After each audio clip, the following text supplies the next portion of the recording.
मोहिनी दौड़ रही है, उसके पीछे दो गुंडे दौड़ रहे हैं। रुक जा, अगर पकड़ लिया ना तो आज यहीं पर तुझे दफन कर दूंगा। रुक लड़की, रुक। लेकिन मोहिनी नहीं रुकी। जान बचाने के लिए वो दौड़ती रही। मुझे इन लोगों से पीछा छुड़वाना होगा, लेकिन क्या करूं? तभी मोहिनी शिवजी के मंदिर के पास चली आई और वो मंदिर के अंदर घुस गई। वो लड़की मंदिर के अंदर घुस गई है, चल उसे पकड़ते हैं। ये बोलकर वो दोनों भी मंदिर के अंदर घुस गए, लेकिन उन्हें मोहिनी नहीं दिखी। अरे मंदिर के अंदर ही तो घुसी थी वो लड़की, कहाँ गई?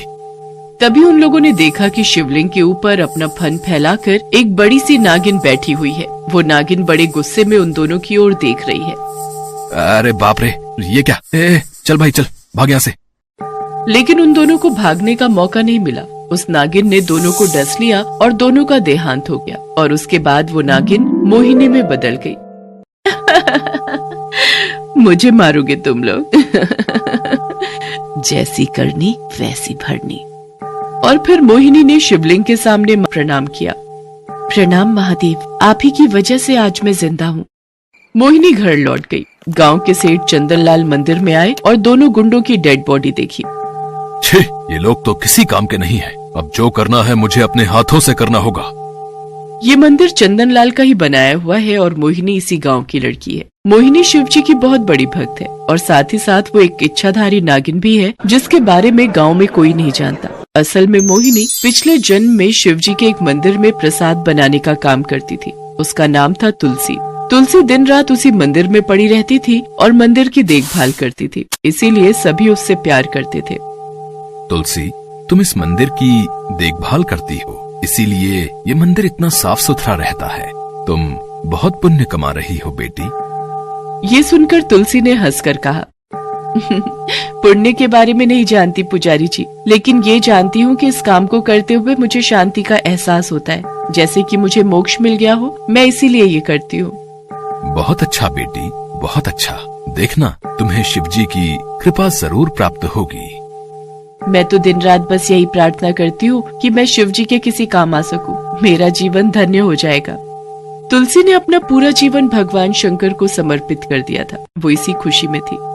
हे महादेव, आपकी कृपा के बिना ये जीवन तुच्छ है। मुझे आशीर्वाद दीजिए महादेव, ताकि मैं आपके किसी काम आ सकूं। शायद तुलसी की भक्ति से भगवान शंकर भी खुश थे। वो हर सुबह मंदिर साफ करती थी। अगले दिन सुबह उसने मंदिर साफ करना शुरू किया। मंदिर के पास बहुत बड़ी बड़ी झाड़ियाँ हो रखी थी। तुलसी ने वो साफ करना शुरू किया और तभी झाड़ियों के अंदर से एक सांप निकला और तुलसी को काट लिया।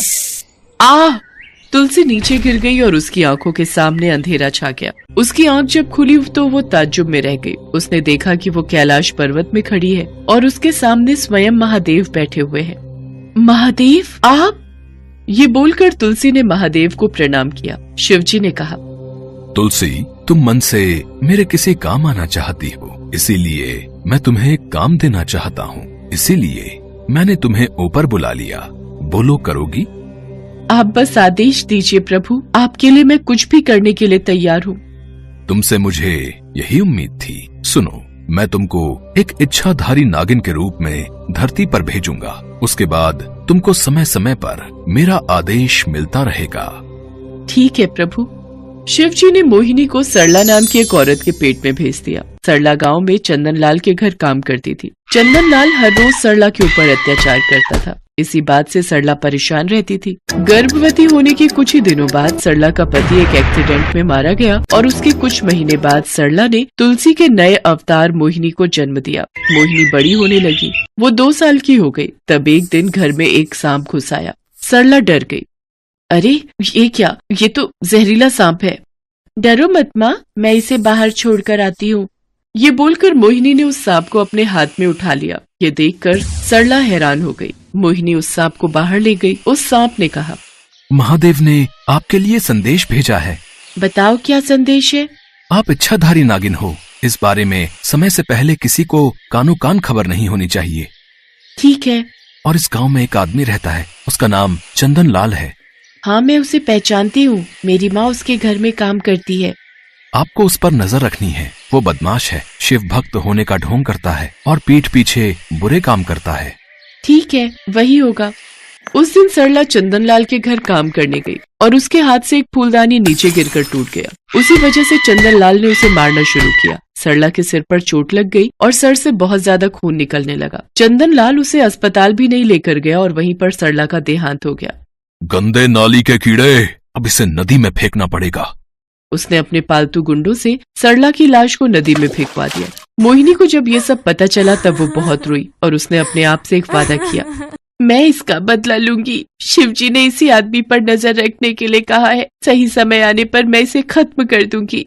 इसके बाद से मोहिनी अकेले ही जीने लगी और चुपके से चंदनलाल पर नजर रखने लगी। चंदनलाल कब कहाँ जाता है, क्या करता है, मोहिनी ने सब कुछ देख लिया। ऐसे ही 16 साल बीत गए। मोहिनी जवान हो गई। एक दिन चंदनलाल ने अपने गुंडों की मदद से सरकारी खजाने से बहुत सारे सोने के जेवर लूट लिए।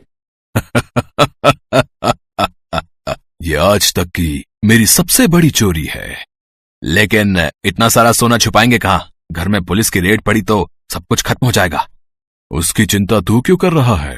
मैंने सब कुछ सोच के रखा है। इसी गांव में मैं एक शिवजी का मंदिर बनवाऊंगा और उसी के नीचे मैं इन चीजों को छुपा कर रखूंगा। मंदिर के नीचे खोदने की किसी की हिम्मत नहीं होगी।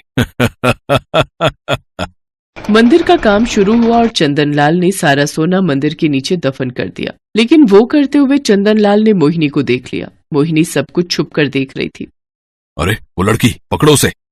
दोनों गुंडे मोहिनी के पीछे दौड़ने लगे, लेकिन मोहिनी अपने नागिन रूप में आकर एक झाड़ी के पीछे छुप गई। वो दोनों मोहिनी को ढूंढ नहीं पाए और चंदनलाल के पास लौट गए। नहीं नहीं, उस लड़की को खत्म करना ही होगा। वो इसी गांव की है। उसे ढूंढ के निकालो और खत्म कर दो। जी मालिक। मोहिनी घर नहीं लौटी। वो नागिन के रूप में जंगल में ही रहने लगी। उधर मंदिर बनकर तैयार हो गया। पूजा पाठ भी शुरू हो गया। एक दिन मोहिनी को किसी कारण से घर लौटना था। वो घर की ओर जा रही थी। इतने में वो दोनों गुंडे उसके पीछे पड़ गए। मोहिनी मंदिर के अंदर घुस गई और नागिन के रूप में शिवलिंग के ऊपर बैठ गई और फिर उसने दोनों को मार दिया। चंदनलाल खुद मोहिनी को मारने के लिए तैयार होने लगा। उधर रात को एक सांप मोहिनी के पास आया। बताओ क्या संदेश लाए हो? उसे अब खत्म करना होगा ताकि वो सारा सोना इस गांव के शिव भक्त लोगों के काम आ सके। ये काम तुम्हें ही करना होगा। मोहिनी तो इसी पल का इंतजार कर रही थी। अगले दिन सोमवार था। सोमवार को मंदिर में बड़े धूमधाम से शिवजी की पूजा की जाती थी। चंदनलाल भी वहाँ रहता था, इसीलिए अगले ही दिन मोहिनी शाम को मंदिर चली गई। चंदनलाल पूजा कर रहा था। बंद करो ये ढोंग। अरे तुम मरने के लिए खुद चली आई। वो तो अभी पता चल जाएगा। चंदनलाल ने मोहिनी पर अटैक किया, लेकिन मोहिनी अपने नागिन अवतार में चली आई। ये देखकर सभी के होश उड़ गए और फिर मोहिनी ने चंदनलाल को अच्छे से जकड़ लिया ताकि वो हिल ना सके। आसपास के लोग गुस्सा हो गए। अरे तुम इसे क्यों मार रही हो? हाँ, इन्होंने ही तो ये मंदिर बनाया है, छोड़ दो इन्हें। नहीं छोड़ूंगी, ये आदमी हैवान है, हैवान। सुनो तुम लोग। मोहिनी ने सभी को सब कुछ बता दिया। मंदिर के नीचे खोदा गया और वहाँ से सोना निकाला गया। चंदनलाल ने कहा, मुझे माफ कर दो, मुझे माफ कर दो। नहीं नहीं, इसे मार डालो, मार डालो। मोहिनी ने चंदनलाल को डस लिया। उसका देहांत हो गया। इस तरह एक शिव भक्त नागिन ने शिवजी का आदेश मानते हुए एक पापी को मार डाला। सोना बेचकर गांव में अस्पताल बनाया गया। मोहिनी उसके बाद से उस मंदिर में ही शिवलिंग के आसपास रहने लगी। गांव वाले उसकी भी पूजा करने लगे। वो चारों तरफ शिव भक्त नागिन के नाम से मशहूर हो गई। एक समय की बात है। एक बार भगवान शंकर और माता पार्वती सृष्टि की यात्रा के लिए निकले। उन्होंने एक साधारण मनुष्य का रूप धारण कर लिया। पार्वती, आप मुझे वचन दीजिए कि आप किसी भी मनुष्य की दुख तकलीफ को देखकर विचलित नहीं होंगी। ठीक है स्वामी, मैं आपको वचन देती हूँ।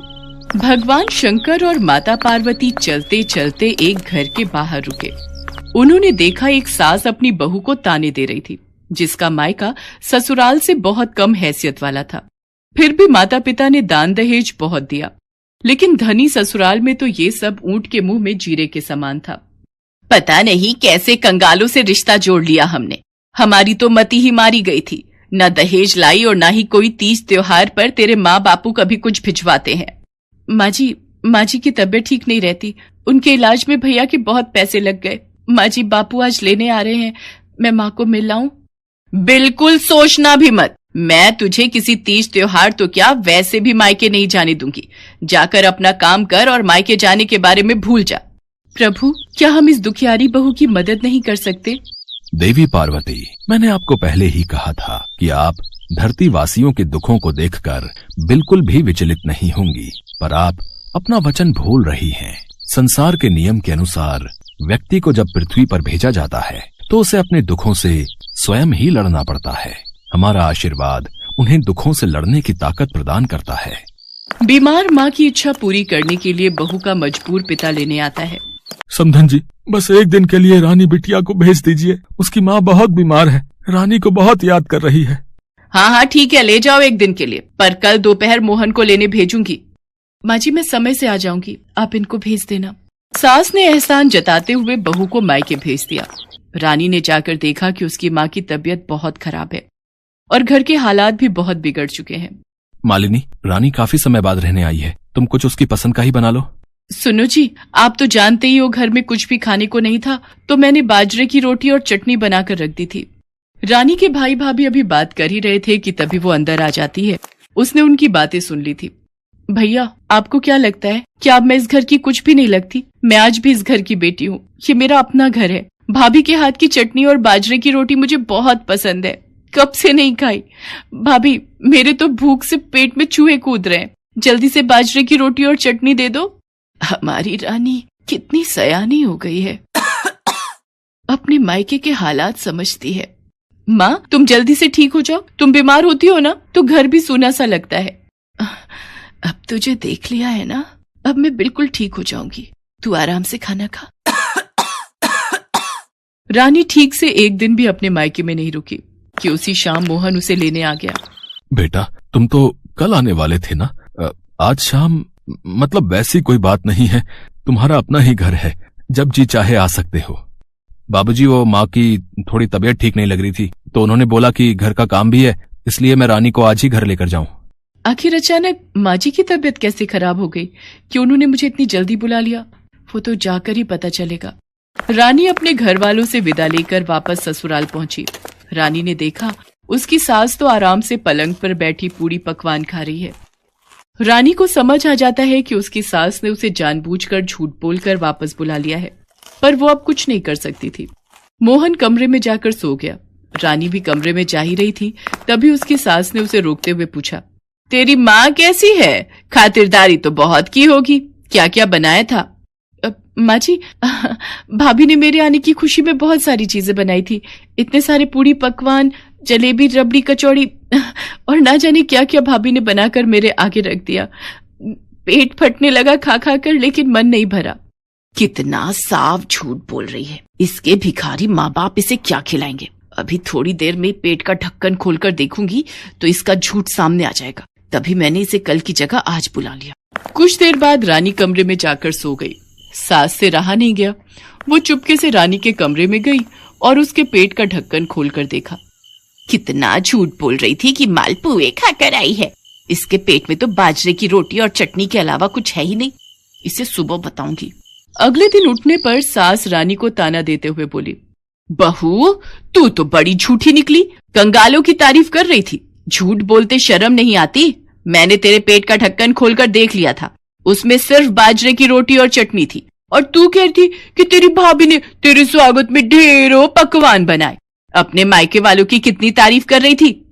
झूठ सामने आ गया। रानी बेचारी दुख और शर्मिंदगी में कुछ बोल न पाई।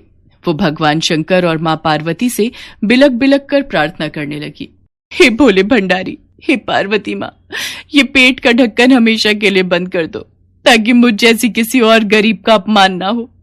ये ढक्कन खुला रहेगा तो बार बार मुझ जैसों का अपमान होगा। अब तो हम अपनी भक्त की सहायता कर सकते हैं, क्योंकि उसने हमसे सच्चे हृदय से प्रार्थना की है।